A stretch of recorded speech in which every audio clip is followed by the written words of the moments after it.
Praise the lord church. దేవుని మహాకృపను బట్టి మరొకసారి దేవుడు మనందరినీ ఈ విధంగా ఆన్లైన్లో కలుసుకొని యూట్యూబ్ ద్వారా మనం దేవుణ్ణి ఆరాధించడానికి మనకు ఒక తరుణాన్ని దేవుడు ఇచ్చినందుకై దేవుని స్తుతిద్దాం. మరి ముందుగా వర్షిప్ టీం తరపున మీ అందరికీ గుడ్ ఫ్రైడే శుభాలు తెలియజేసుకుంటూ కొద్ది నిమిషాలు మనందరం లేచి నిలబడి సిద్ధపడి దేవుణ్ణి ఆరాధిద్దాం. ఎక్కడున్నా చప్పట్లు కొడుతూ సంతోషముగా దేవుని మనం ఆరాధిద్దామా?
అజేయుడా విజేయుడా సజీవుడా సంపూర్ణుడా అజేయుడా విజేయుడా సజీవుడా సంపూర్ణుడా కలువరి సిలువ సిలువలో విలువ నాకు చూపెనుగా కలుషము పాపి కరుణను చూపి నాకు తెలిపెనుగా.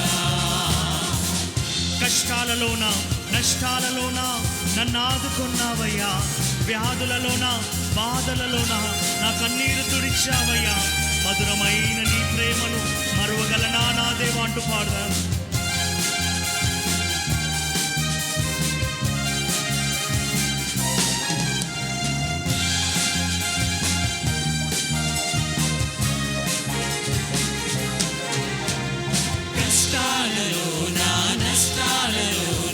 నన్నాదుకున్నావయ్యా, వ్యాధులలోన బాధలలోన కన్నీరు తుడిచావయ్యా. అవును ప్రభువా, కష్టాలను ఆదుకున్నావయ్యా అంటూ పాడదామా.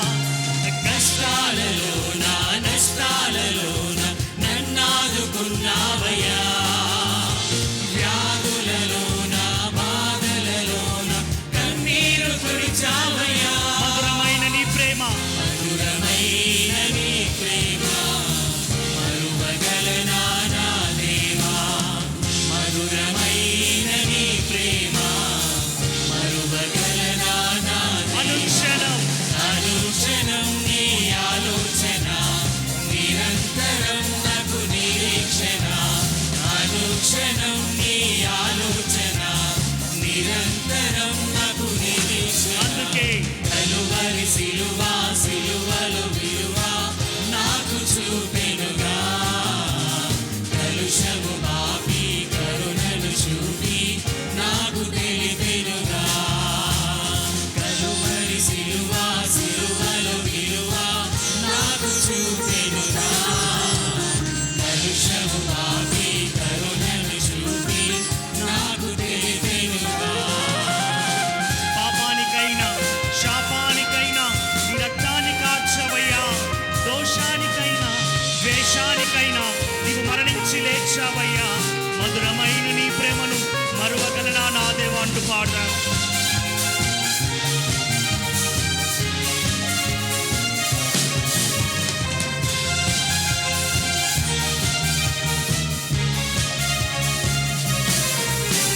పాపానికైనా శాపానికైనా రక్తాన్ని కాచావయ్యా.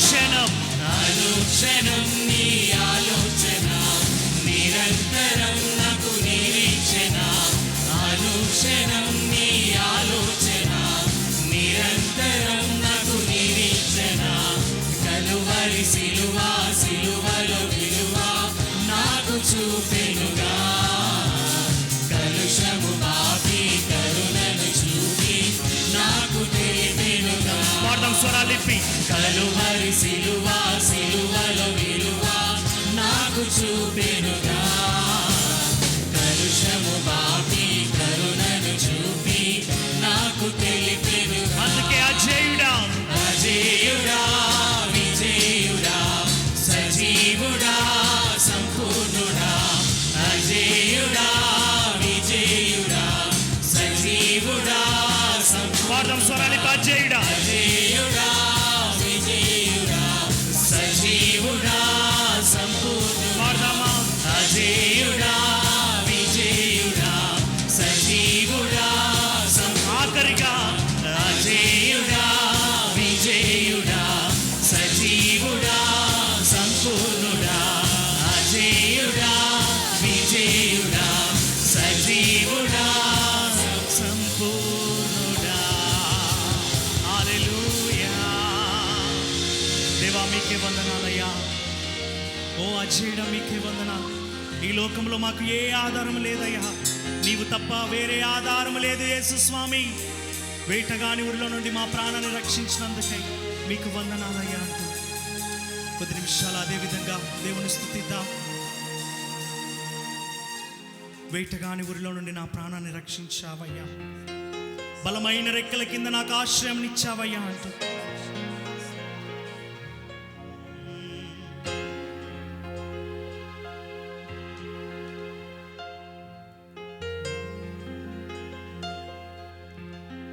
వేటగాని ఊరిలో నుండి నా ప్రాణాన్ని రక్షించావు బలమైన రెక్కల క్రింద నాకు ఆశ్రయమిచ్చావు చప్పట్లు కొడుతూ ఉజ్జీవంగా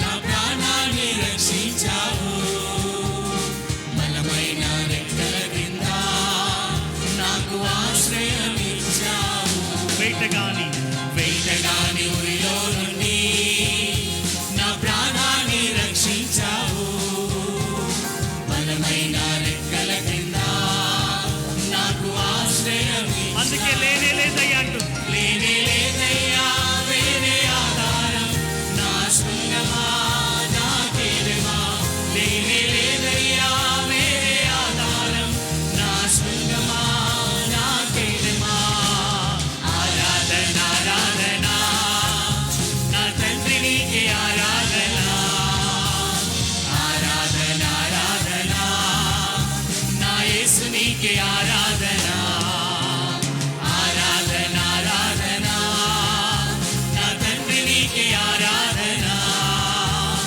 ఆరాధన ఆరాధన నా యేసు నీకే ఆరాధన రాత్రి వేళ భయముకైనను పగటి వేళ బాణమైనను రోగముననేమి చేయదు నా గుడారాన్ని సమీపించుదంటూ పాడదాం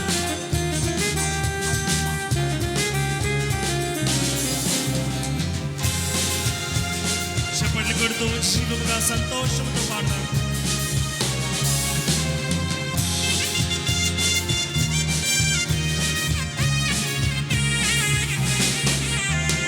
రాత్రి వేళ భయముకైనను పగటి వేళ బాణమైనను రాత్రి వేళ భయముకైనను పగటి వేళ బాణమైన రోగముననేమి చేయదు రోగమునన్నేమి చెయ్యదు నా గుడారాన్ని సమీపించదు రోగమునన్నేమి చెయ్యదు నా గుడారాన్ని సమీపించను. అందుకే స్వరాలిప్పి లేనే లేదయ్యా వేరే ఆధారం, నా శృంగమా నా కేలమా.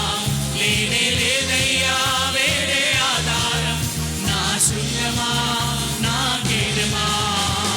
ఆరాధన ఆరాధన నా తండ్రి నీకే ఆరాధన. ఆరాధన ఆరాధన నా యేసు నీకే ఆరాధన. పాడదామా స్వరాలిప్పి ఆరాధన ఆరాధన నా తండ్రి నీకే ఆరాధన. ఆరాధన ఆరాధన నా యేసు నీకే ఆరాధన. మానవులను కాపాడుటకు దూతలను ఏర్పరిచావయ్యా, రాయి తగలకుండా ఎత్తి నన్ను పట్టుకున్నావయ్యా అంటూ పాడదాం.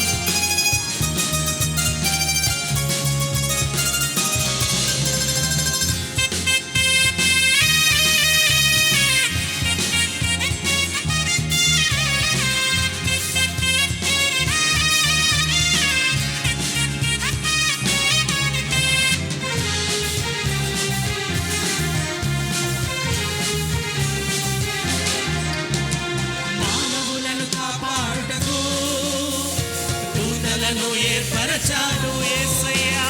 మానవులను కాపాడుటకు దూతలను ఏర్పరచాడు. ఇంకొకసారి పాడదామా. మానవులను కాపాడుటకు దూతలను ఏర్పరచావు. ఆఖరిగా మానవులను కాపాడుటకు దూతలను ఏర్పరచావు. రాయి తగలకుండా రాయి తగలకుండా ఎత్తి నన్ను పట్టుకొనును. అవునయ్యా, రాయి తగలకుండా ఎత్తి నన్ను పట్టుకొను. అందుకే లేనే లేదయ్యా వేరే ఆధారం, నా శృంగమా నా కేలమా. లేనే లేదయ్యా వేరే ఆధారం, నా శృంగమా నా కేలమా. ఆరాధన ఆరాధన నా తండ్రి నీకే ఆరాధన. ఆరాధన ఆరాధన నా యేసు నీకే ఆరాధన. ఆరాధన పాడదాం. ఆరాధన ఆరాధన నా తండ్రి నీకే ఆరాధన. ఆరాధన ఆరాధన నా యేసు నీకే ఆరాధన. పాడదాం ఆరాధన. ఆరాధన ఆరాధన నా తండ్రి నీకే ఆరాధన. ఆరాధన ఆరాధన నా యేసు నీకే ఆరాధన. పాడదామా. ఆరాధన ఆరాధన నా తండ్రి నీకే ఆరాధన. ఆరాధన ఆరాధన నా యేసు నీకే ఆరాధన. నా తండ్రి నీకే ఆరాధన, నా యేసు నీకే ఆరాధన. హల్లెలూయా. గొప్ప దేవ నీకే ఆరాధన. నా తండ్రి నీకే ఆరాధనయ్యా. ఎందుకో నన్ను ఇంతగా ప్రేమించిన నా దేవా నీకే ఆరాధన యేసు స్వామి. గొప్ప దేవా నీవు నన్ను ఇంతగా ప్రేమిస్తున్నావయ్యా. మమ్మల్ని ఎంతగా ప్రేమిస్తున్నావంటే మా కోసం ఆ కలువరిగిరిలో మరణించే అంతగా ప్రేమిస్తే మరి మీకు మేమేమిస్తున్నాం యేసు స్వామి? కేవలం మా స్తుతి ఆరాధన. దేవా మా స్తుతి ఆరాధన మీరు స్వీకరించండి యేసు స్వామి. ధూపం వలె మీ సన్నిధికి చేరులాగున సహాయం చేయండి అయ్యా. కొద్ది నిమిషాలు అందరము మౌనంగా దేవుని స్తుతిద్దాం. మహోన్నతుడా మీకు వందనాలు, ఎందుకో నన్ను ఇంతగా నీవు ప్రేమించావయ్యా అంటూ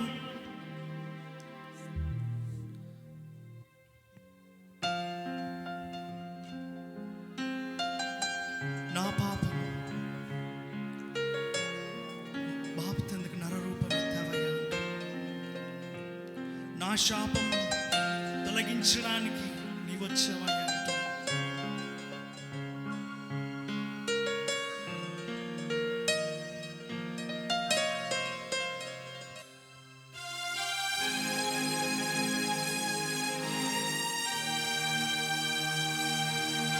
అందుకో నా దీన స్తుతి పాత్ర. హల్లెలూయా యేసయ్యా.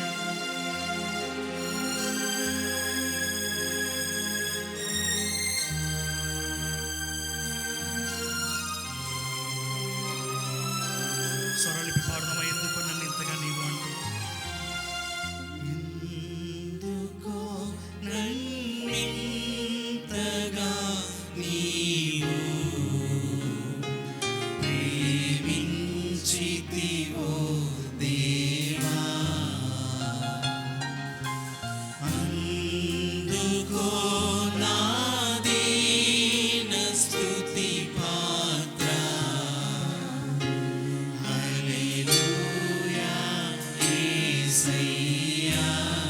స్వరలిపి ఎందుకో నన్నింతగా నీవు ప్రేమించితివో దేవా, ప్రేమించితివో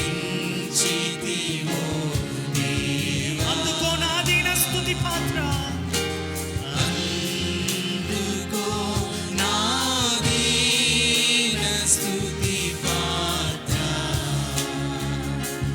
హల్లెలూయా యేసయ్యా, హల్లెలూయా యేసయ్యా.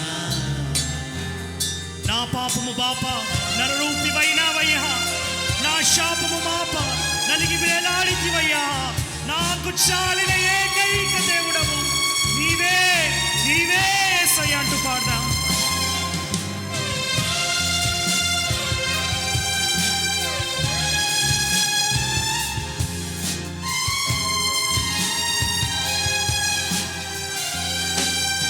స్వరాలిపి పాడదామా, నా పాపము బాప అంటూ పాడదామా, నరరూపివైనావయ్యా అంటూ పాడదామా.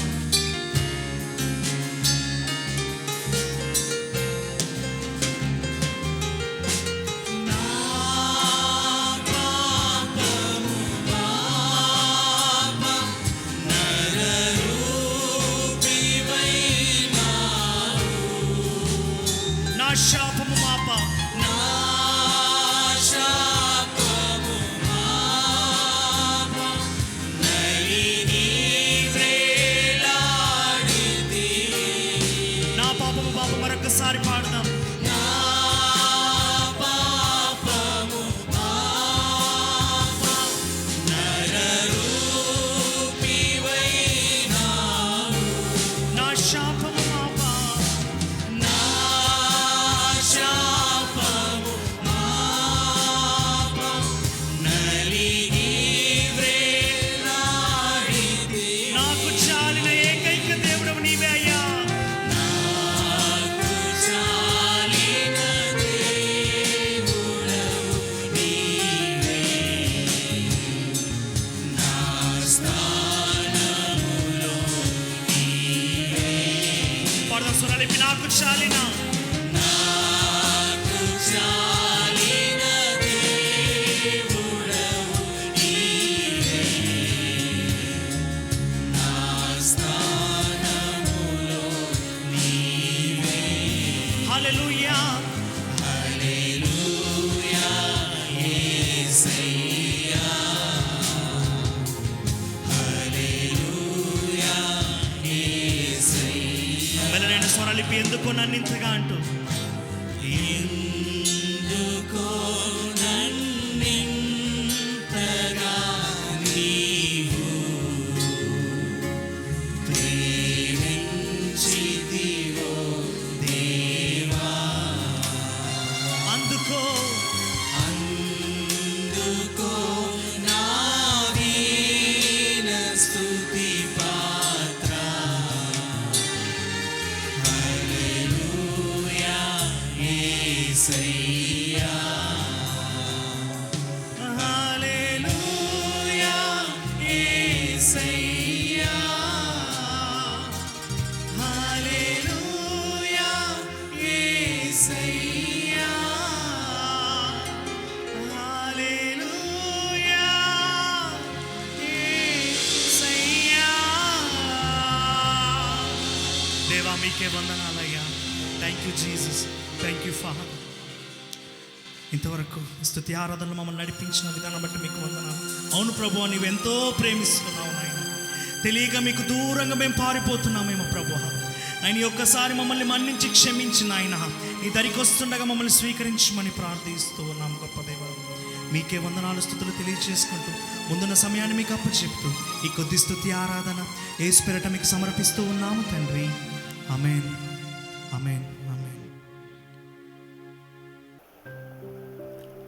బేతెల్ సెల్బేస్ చర్చ్ కుటుంబ సభ్యులందరికీ గుడ్ ఫ్రైడే శుభాకాంక్షలు. కరోనా వెళ్ళిపోయినట్లే వెళ్ళిపోయి మరలా తిరిగి వచ్చింది. ఈలోపు గవర్నమెంట్ ఆర్డర్ కూడా ఏమనగా ఈ పండుగలు ఏవి చేసుకోకూడదని ప్రభుత్వం వారు మనకు ఆజ్ఞ ఇచ్చారు. కాబట్టి మనం ఈసారి గుడ్ ఫ్రైడే ఫంక్షన్ హాల్లో మనము జరిపించుకోవడం లేదు. మీ గృహాలలోనే ఉంటూ ఈ గుడ్ ఫ్రైడే సందేశాన్ని మీరు వినవలసిందిగా మనవి చేస్తున్నాను. గుడ్ ఫ్రైడే అంటే మంచి శుక్రవారం. ఇది దుఃఖకరమైన శుక్రవారం కాదు, బాధకరమైన శుక్రవారం అంతకన్నా కాదు. యేసు ప్రభు సిలువలో చాలా ఘోరంగా చిత్రహింస చేయబడి చనిపోయాడు. అయినా కానీ ఇది గుడ్ ఫ్రైడే అని మనం అంటున్నాం. ఈ వర్తమానం అయిపోయే లోపుగా ఎందుకు ఇది గుడ్ ఫ్రైడే మీరు గ్రహిస్తారు. సో వాక్యాన్ని జాగ్రత్తగా ధ్యానించడానికి ప్రయత్నం చేయండి. ఈ రోజుల్లో మనము ఎక్కడ చూసినా సిలువలు కనబడుతూనే ఉంటాయి. మందిరాలపైన, అదేవిధంగా గృహాలపైన కొంతమంది మెడలో సిలువ వేసుకుంటారు.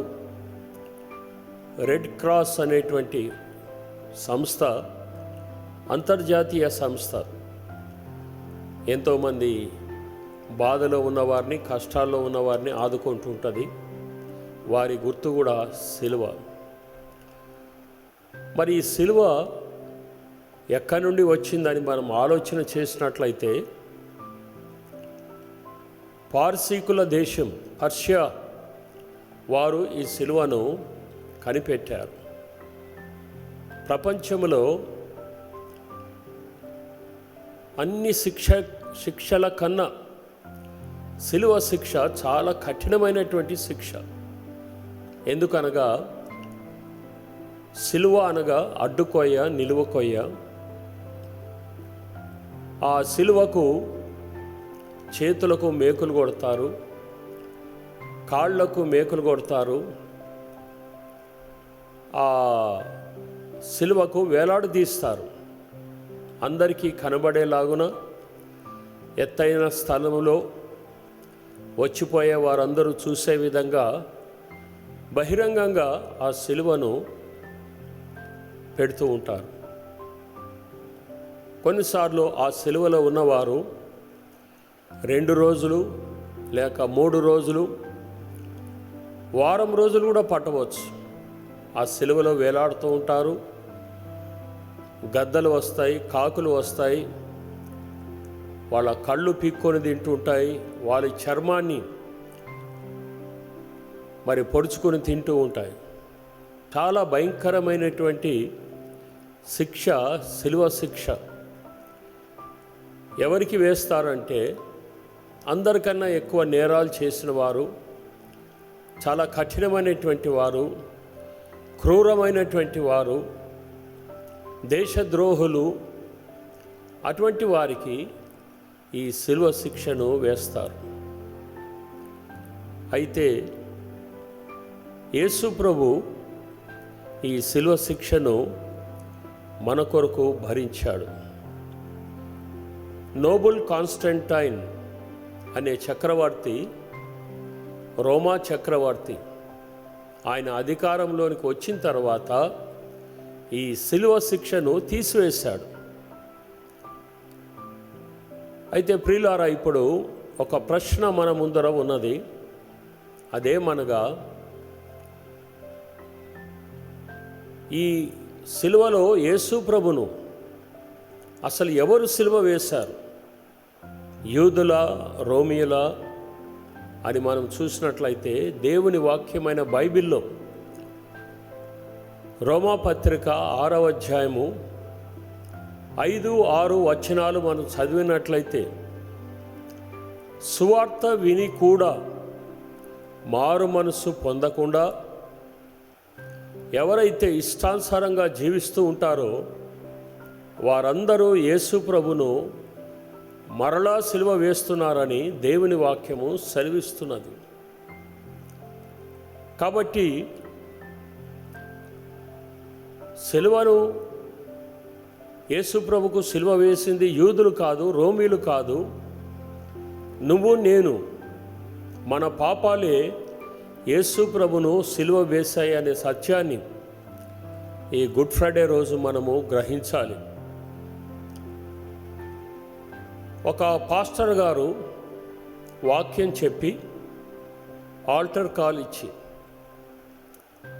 ఎవరెవరు రక్షణ పొందాలని ఆశిస్తున్నారో ముందుకు రండి, మీ పాపాలు ఒప్పుకొని మారుమోసు పొందండి అని అడిగినప్పుడు చాలామంది ముందుకు వచ్చారు. వాళ్ళ పాపాలు ఒప్పుకున్నారు, మారుమోసు పొందినారు, రక్షణ పొంది సంతోషంగా వెళ్ళిపోయారు. అందరూ వెళ్ళిపోయిన తర్వాత ఒక స్త్రీ పాస్టర్ గారి దగ్గరికి వచ్చి, పాస్టర్ గారు నాకు రక్షణ కావాలని అన్నది. అప్పుడు పాస్టర్ గారు అన్నారంట, మంచిదమ్మా, నీ పాపాలు ఒప్పుకో, మారుమోసు పొందు, యేసు ప్రభును నీ రక్షకునిగా అంగీకరించు, నీకు రక్షణ దొరుకుతుంది అని అన్నప్పుడు ఆ స్త్రీ అన్నదంట, పాస్టర్ గారు నేను ఏ పాపాలు చేయలేదండి అని అన్నదంట. అప్పుడు పాస్టర్ గారికి ఆశ్చర్యం కలిగింది. పాస్టర్ గారు ఆమెతో అన్నారంట, నువ్వు ఏ పాపము చేయకపోతే నీకు రక్షణే అవసరం లేదు అని అంటే, అప్పుడు ఆ స్త్రీ అన్నదంట, పాస్టర్ గారు నేను పెద్ద పెద్ద పాపాలు చేయలేదండి అని అన్నదంట. అప్పుడు పాస్టర్ గారు అన్నారంట, అమ్మ, దేవుని దృష్టిలో పెద్ద పాపి అని, మధ్యస్థర పాపి అని, చిన్న పాపి అని ఏమీ లేదు. బైబిల్లో రోమా పత్రిక 3వ అధ్యాయం 23వ వచనములో ఏ భేదము లేదు, అందరూ పాపం చేసి దేవుడు అనుగ్రహించు మహిమను పొందలేకపోతున్నారని రాయబడి ఉన్నది. అంటే అప్పుడు ఆమె అన్నదంట, పాస్టర్ గారు నేను చిన్న చిన్న పాపాలే చేశాను అని అన్నదంట. అప్పుడు పాస్టర్ గారు అన్నారంట, అమ్మ నాకు సమయం లేదు, నేను మరొక మీటింగ్కి వెళ్ళాలి. నువ్వు ఇతరులను పోల్చుకొని నువ్వు చాలా మంచిదానివని నువ్వు అనుకుంటున్నావు, కానీ దేవుని దృష్టిలో మనం అందరము పాపులమే. ఒక్క విషయాన్ని చెప్తాను, విను. 2000 సంవత్సరాల క్రితము యేసు ప్రభువారు సిలువలో చనిపోయారు. ఎందుకొరకు ఆయన సిలువలో చనిపోయాడు ఒక్కసారి ఆలోచన చేయమని ఆమెను అడిగినప్పుడు, అప్పుడు పరిశుద్ధాత్మ దేవుడు ఆమెను ఆవరించాడు, ఆమె పాపం గురించి ఒప్పింపజేశాడు. ఆమె వెంటనే కన్నీళ్లతో గట్టిగా ఏడ్చుకుంటూ, నా పాపాలే యేసు ప్రభును సిలువ వేశాయి, కేవలం నా పాపాలే యేసు ప్రభును సిలువ వేశాయని తన పాపాలన్నీ ఒప్పుకొని పశ్చాత్తాపడి మారు మనసు పొందింది. ఇప్పుడు చెప్పండి, యూదుల యేసు ప్రభును సిలువ వేసింది, రోమీల యేసు ప్రభును సిలువ వేసింది కాదండి. మానవులు చేసిన పాపాలే యేసు ప్రభును సిలువ వేశాయి. ఎఫెసీ పత్రిక 3వ అధ్యాయం 19వ వచనములో అపోస్తుడైన పౌలు అంటున్నాడు, యేసు ప్రభు యొక్క ప్రేమ జ్ఞానమునకు మించినటువంటి ప్రేమ. మనం ఎంత అర్థం చేసుకోవాలన్నా అది మన జ్ఞానానికి మించినటువంటిది. ఆ ప్రేమ లోతు ఎంతో, ఆ ప్రేమ యొక్క వెడల్పు ఎంతో, ఆ ప్రేమ ఎత్తు ఎంతో మనం ఎవరమూ గ్రహించలేము. ఆకాశం కన్నా ఎత్తైనది, సముద్రము కన్నా లోతైనటువంటిది ఆయన ప్రేమ, జ్ఞానమునకు మించిన ప్రేమ. ఎందుకు అనగా తప్పు చేసింది మనము, ఆజ్ఞలను అతిక్రమించింది మనము, దేవునికి విరోధంగా పాపం చేసింది మనము, శిక్ష మనము పొందాలి. కానీ ఆ శిక్ష మనము పొందకుండా ఏ పాపము ఎరిగినటువంటి ఆ యేసు ప్రభు పరలోక సమస్త వైభవము వదిలిపెట్టి నీ కొరకు నా కొరకు మనము నశించిపోయేది ఇష్టం లేకుండా నిత్య నరకానికి వెళ్ళడం ఇష్టం లేకుండా మన స్థానములో మన పాపాల కొరకు ఆయన శిక్ష పొందాడు. కాబట్టి ప్రియులారా, ఈ గుడ్ ఫ్రైడే దినాలలో దేవుని ప్రేమను మనము గ్రహించగలిగితే ఎంతో బాగుంటుంది. యేసు ప్రభు పంచగాయాలు పొందాడని మనం చూస్తున్నాం. ఆయన తలకు ముళ్ళ కిరీటం, మన కాలుకు ఒక చిన్న ముళ్ళు గుచ్చుకుంటేనే ఎంతో నొప్పితో మనం బాధపడతాం. కానీ ముళ్ళతో కిరీటం చేసి ఆ కిరీటాన్ని తలలో గుచ్చారు. ఆయన వీపంతా కొరడా దెబ్బలు.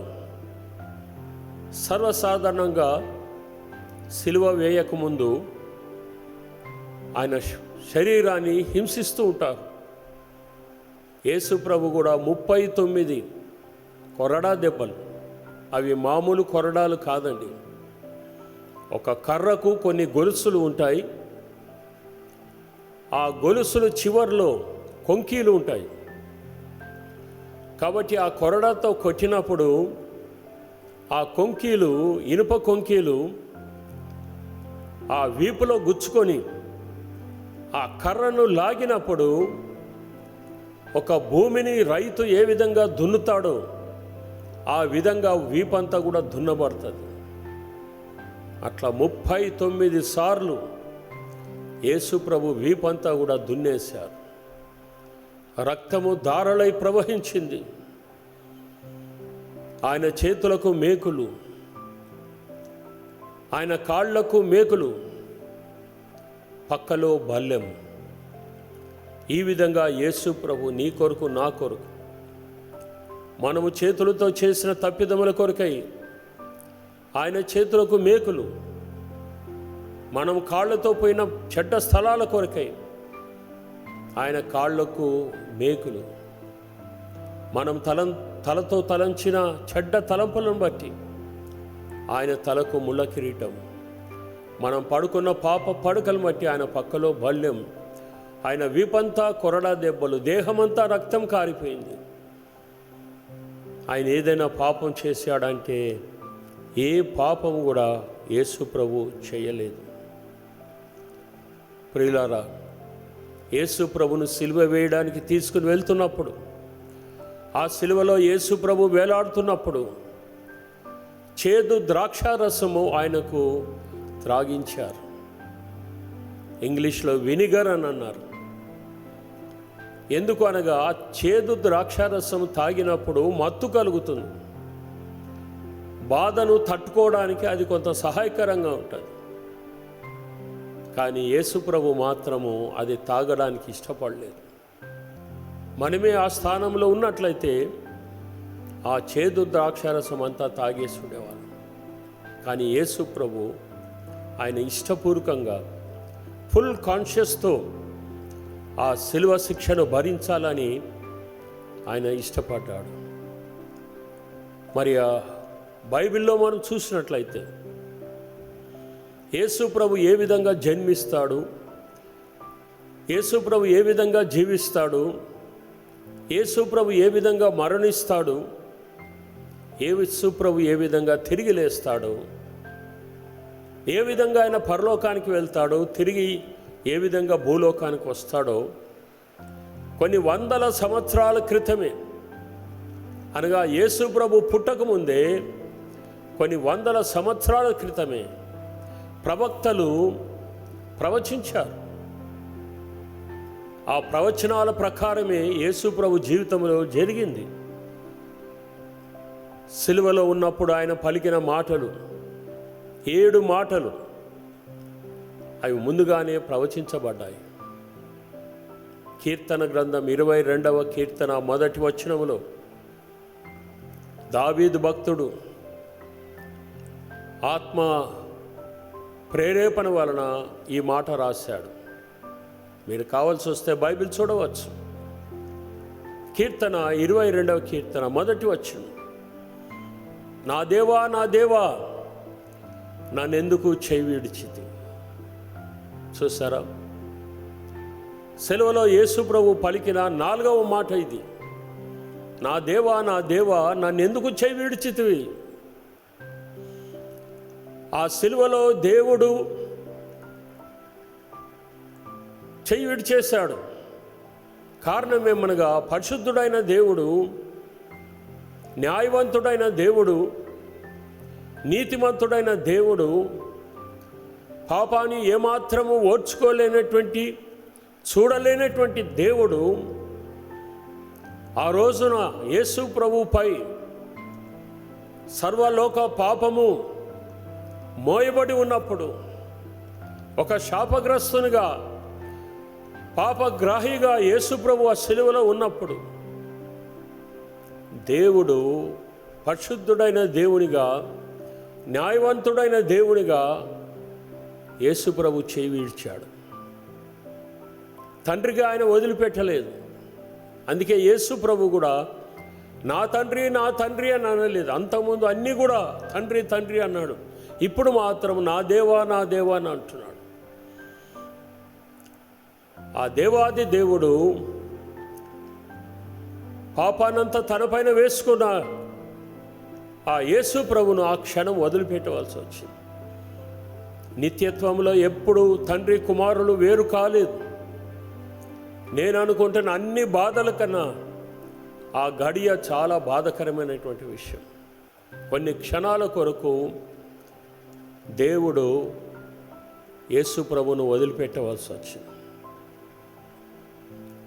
ఆ తర్వాత మనం చూసినట్లయితే ఆ సిలువలో ఉన్నప్పుడు యేసు ప్రభును ప్రజలు అపహాసం చేస్తున్నారు, సైనికులు అపహాసం చేస్తున్నారు, ఆయన ఇరువైపునున్న దొంగలు అపహాసం చేస్తున్నారు. యేసు నిన్ను నువ్వు రక్షించుకో, మమ్మల్ని కూడా రక్షించు అని హేళన చేస్తున్నారు. ఆ క్షణములో ప్రియులారా, ఒకవేళ యేసు ప్రభు సెలవిస్తే 72,000 దూతలు వెంటనే వచ్చి వారందరినీ సర్వనాశనం చేయగలుగుతారు. ఆ పిలాతు కానీ రోమా సైనికులు అందరూ పారిపోయి ఉండేవారు. మనమైతే ఆ స్థానంలో ఉంటే, అవును ఇంత చిత్రహింస చేసిన యేసు ప్రభును ఆ ప్రజలపైన పగ తీర్చుకోవాలని మనం అనుకుంటాం. కానీ యేసు ప్రభు ఎప్పుడు పగ తీర్చుకునేవాడు కాదు. శత్రువులను సహితం ప్రేమించగలిగినటువంటి వాడు. ఆ మొదటి మాట సిలువలో యేసు ప్రభు ఏమన్నాడో తెలుసా అండి? తండ్రి వీరేం చేస్తున్నారో వీరు ఎరుగురు కనుక వీరిని క్షమించు ప్రభువా. ఎంత మంచి మాట అది! అంత భయంకరంగా హింసిస్తున్న వారిని, దూషిస్తున్న వారిని, మనమైతే చిన్న మాట ఎవరైనా మనల్ని అంటే మనం ఓర్చుకోలేము. వాడు ఒక్కటి తిడితే మనం 10 తిడతాం, ఒక్క దెబ్బ కొడితే 10 దెబ్బలు కొడతాం. లోకమంతా అట్లనే ఉన్నది. కొండపైన ప్రసంగం యేసు ప్రభు చేసినప్పుడు అక్కడ కూడా యేసు ప్రభు అన్నాడు, మీ శత్రువులను క్షమించండి, మీ శత్రువులను ప్రేమించండి అని. కల్వరి కొండలో ప్రాక్టికల్గా అది యేసు ప్రభు చూపిస్తున్నాడు. యేసు ప్రభు చేయకుండా ఏది చెప్పలేదు పిల్లలు.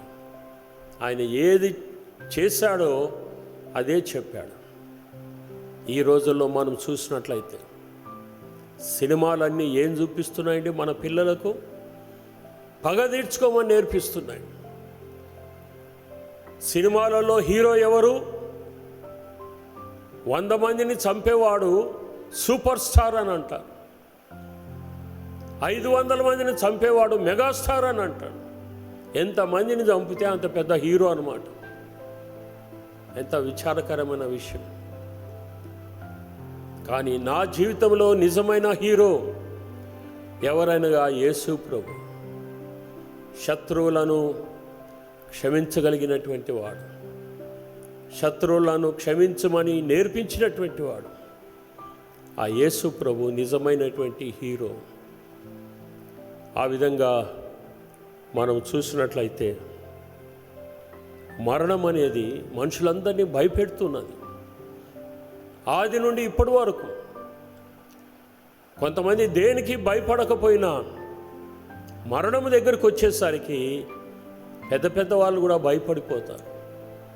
ఎందుకు అనంటే మరణం తర్వాత ఏమవుతుందో వారికి తెలియదు. మరణం తర్వాత ఎక్కడికి వెళ్తారో వారికి తెలియదు. మరణము కడపటి శత్రువు అని దేవుని వాక్యం సెలవిస్తున్నది. అయితే ఆ మరణ భయం నుండి యేసు ప్రభు మనకు విడుదల కలుగజేశాడు. యేసు ప్రభు మరణము ద్వారా మరణము మృంగివేయబడి ఉన్నది. అందుకే 1 కొరింథీ పత్రిక 15వ అధ్యాయములో ఏమని రాయబడి ఉన్నదంటే, ఓ మరణమా నీ ముల్లెక్కడా, ఓ మరణమా నీ విజయం ఎక్కడా?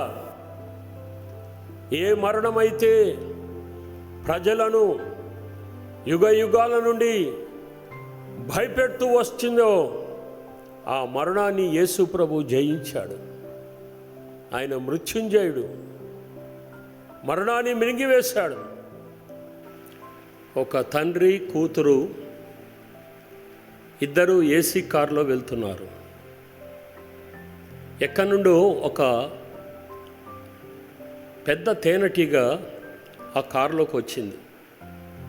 అప్పుడు కూతురు తండ్రితో అన్నదంట, డాడీ, ఒక పెద్ద తేనెటీగ కారులో తిరుగుతున్నది, అది కుడితే నాకు చాలా బాధ కలుగుతుంది, కిటికీ తీసే డాడీ అన్నదంట. అప్పుడు తండ్రి అన్నాడంట, అమ్మా నువ్వు దానికి ఏమీ భయపడవలసిన అవసరం లేదు, అది ఆల్రెడీ నన్ను కుట్టింది, దాని ముళ్ళు నా శరీరంలో ఉన్నది, ఇక నువ్వు దానికి భయపడవలసిన అవసరం లేదు. అదేవిధంగా యేసు ప్రభు ఆ మరణపు ముళ్ళును ఆయన మింగివేశాడు. ఇక మనం మరణానికి భయపడవలసిన అవసరం లేదు. గొప్ప నిరీక్షణ యేసు ప్రభు మనకిచ్చాడు. అందుకే పౌలు అంటాడు 1 తెస్సలోనికైన పత్రిక 4వ అధ్యాయం 13వ వచనములో, నిరీక్షణ లేని ఇతరుల వలె మీరు దుఃఖపడకుండా నిమిత్తము నిద్రించిన వారి గురించి మీకు తెలియకుండా నాకు ఇష్టం లేదు. నిద్ర అనగా మరణం. కాబట్టి ప్రియులారా, ఎంత గొప్ప నిరీక్షణ! యేసు ప్రభు సిలువలో పలికిన 6వ మాట సమాప్తమైందన్నాడు.